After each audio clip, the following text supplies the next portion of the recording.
saya Ica Elianida bersama Karahma ya, mahasiswa UIN Syekh Nurjati Cirebon yang tinggal di Kuningan, tapi kakak ini sedang mengikuti KKN beradaptasi KKN di Cirebon. Di sini aku mau tanya-tanya nih Kak, ya. Gimana sih Kak kesan dan cuaca pas kakak pertama kali menginjakan kaki di tempat KKN di Cirebon? Terus apa perbedaan budaya atau lingkungan yang paling bikin kakak kaget di Kuningan dan Cirebon tuh gimana gitu bedanya? Kalau cuaca udah pasti ya, kalau di Kuningan itu kan dingin hawanya ya, terkenal dengan dinginnya gitu. Tapi kalau di Cirebon ini udah terkenal dengan panasnya. Jadi berbanding terbalik. Ya itu hal yang perlu diadaptasi juga sih saat aku pertama kali KKN di Cirebon. Sebenarnya kuliah juga kan di Cirebon, cuman ternyata di tempat KKN aku jauh lebih panas karena tempatnya itu dekat dengan pantai gitu. Jadi di sana juga rata-rata mata pencahariannya nelayan gitu. Gimana tuh Kak di daerah mana? Di daerah Serangan Dalam, daerah Serangan. Selain cuaca kesannya apa lagi? Apalagi ya? Mungkin perbedaan cara ngomong, bahasa ya. Karena di sana itu ternyata orang-orangnya jarang ada yang pakai bahasa Indonesia. Terutama yang udah sepuh. Yang udah sepuh itu jarang ada yang pakai bahasa Indonesia. Jadi kita kan terbiasa di Kuningan itu menggunakan bahasa Sunda ya. Gak mungkin dong kita ngomong bahasa Sunda. Dan bahasa Indonesia juga kita jarang gunakan. Jadi yang kebanyakan komunikasi itu dengan warga sana itu rata-rata orang yang asli sananya, dan alhamdulillahnya di kelompok aku ada yang asli Cirebon gitu. Jadi kita jarang komunikasi, terutama yang orang Sunda ini jarang komunikasi sama warganya karena perbedaan bahasa itu. Kesan pertamanya cuaca ya, udah. Terus makanan Kak gimana makanannya? Makanan apa ya? Makanan ada yang unik di sana itu kayak kerupuk, tapi kerupuknya itu pakai serundeng gitu. Apa namanya ya, lupa. Kerupuk malaria. Malarat. Ya. Tapi bukan malarat siapa ya? Tapi itu kayak aku baru nemu makanan yang kayak gitu. Jadi kita disuguhin nasi ketan dikasih kerupuk yang ada serundengnya. Kayak gitu. Makanannya juga itu beda sih, yang menurut aku yang nggak pernah aku temuin itu makanannya.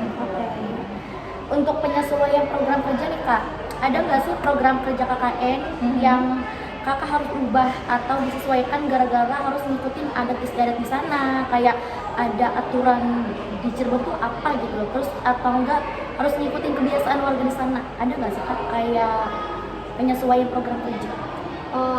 Kalau program kerja itu mungkin kalau program kerja yang awal-awal itu nggak ada perubahan alhamdulillah. Tapi yang pas akhir-akhir nih di penutupan ini jadi kesan banget.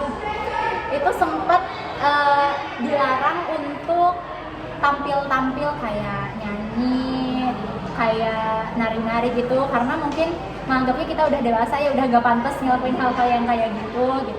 Terlebih lagi kita penutupannya saat itu bertepatan di depan masjid, dan orang-orang di sana itu memang agamanya cukup kuat juga ya gitu. Terus memang setiap hari itu kita sering datengin musola, datengin rumah-rumah warga untuk ngelaksanain marhabanan, pengajian. Jadi itu hampir setiap hari. Makanya saat kita ada program kerja di penutupan itu ada nyanyi-nyanyi kayak gitu, itu sempat dihentikan kayak gitu. Berarti yang diubah tuh dari adat istiadatnya ya, karena dekat masjid, jadi nggak boleh melakukan kegiatan kayak nyanyi dan lain sebagainya.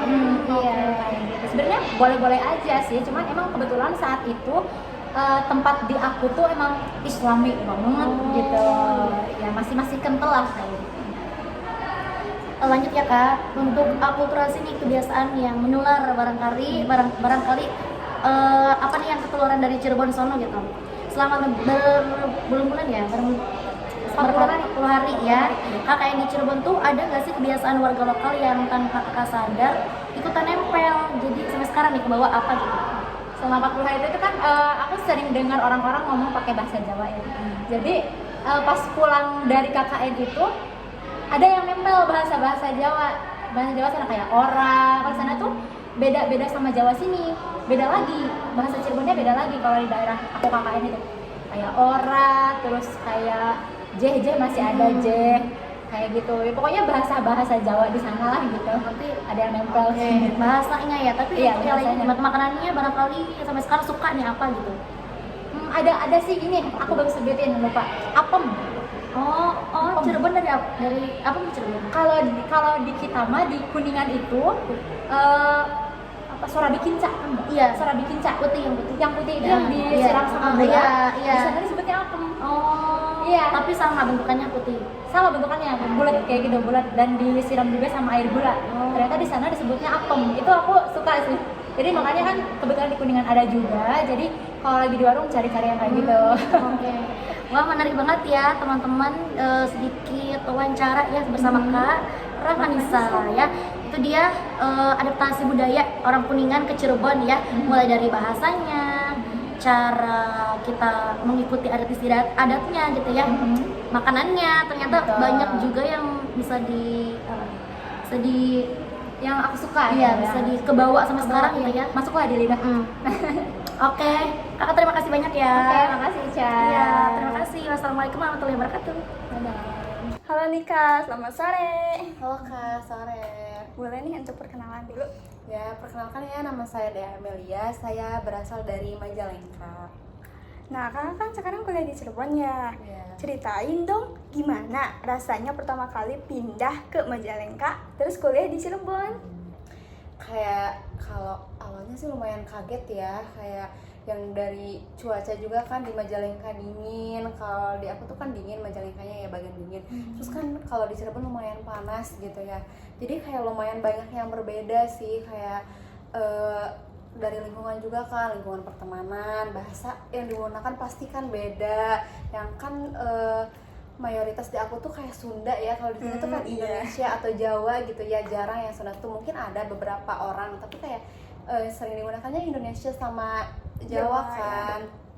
Sampai kayak kebiasaan sehari-hari juga kan beda kalau di sini. Jadi kayak butuh waktu beradaptasi lah dan biar merasa nyaman di sini tuh gitu. Selama tinggal di Cirebon nih, pernah nggak ngalamin momen yang bikin kamu sadar kalau budaya di sini tuh ternyata beda nih sama di Majalengka? Pernah sih, pernah juga itu tuh kayak salah satunya kayak aku ngobrol nih sama teman-teman gitu, kayak kan mereka tuh kayak sering pakai bahasa Cirebon ya, yang kayak Jawa itu.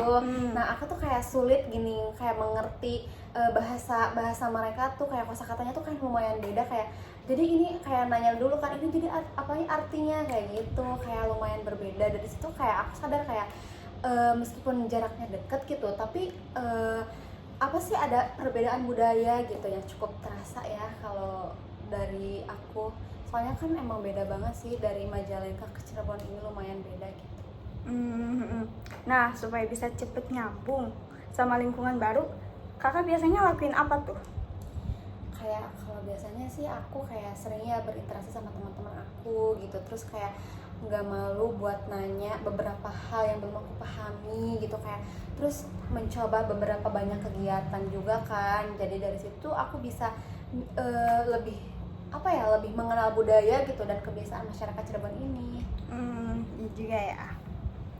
Nah, setelah beberapa tahun nih, berarti sekarang berapa tahun nih di Cirebon? Berarti sekarang udah 2 tahun ya. Oh, 2 tahun dari ya. 2024. Selama Cirebon, menurut kakak nih, ada nggak perubahan dalam cara kakak berkomunikasi atau bergaul?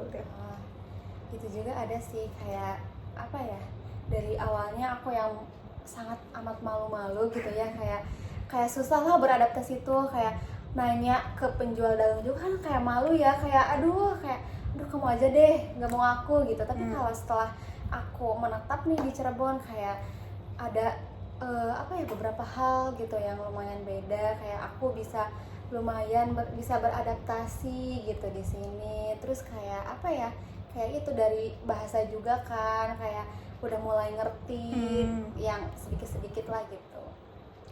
Oke ya, terima kasih ya kak. Semoga kita bisa bertemu di lain kali. Oh iya, terima kasih kembali Kak.